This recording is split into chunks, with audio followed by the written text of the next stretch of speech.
إن دماءك لن تذهب سدى،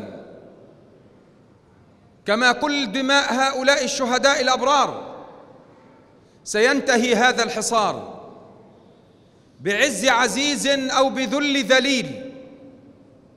لن يتوقف هذا الشلال البشري الهادر إلا وقد انتهى هذا الحصار. لن يتوقف هذا الزحف الهادر إلا أن تنتهي هذه المأساة. هذا قرارنا وقرار شعبنا وفصائلنا الوطنية المقاومة.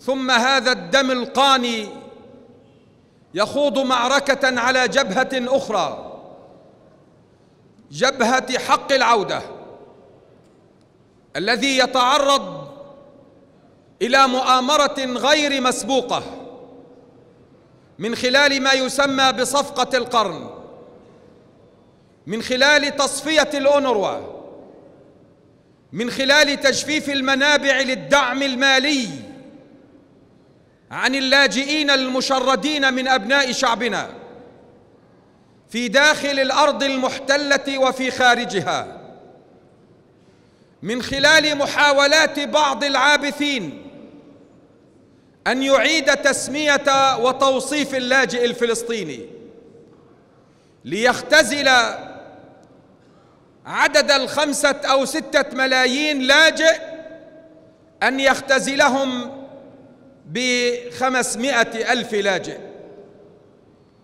إن أحمد رحمه الله بدمه القاني الزكي يقول لا لكل الذين يريدون تصفية حق العودة، وهو الذي يخرج من أزقة هذا المخيم ومن شوارعه ليؤكد شمالاً بأن فلسطين كل فلسطين، وأن الشعب الفلسطيني كل الشعب الفلسطيني، كل الشعب الفلسطيني هو صاحب الحق الشرعي في فلسطين وفي القدس وفي الأقصى.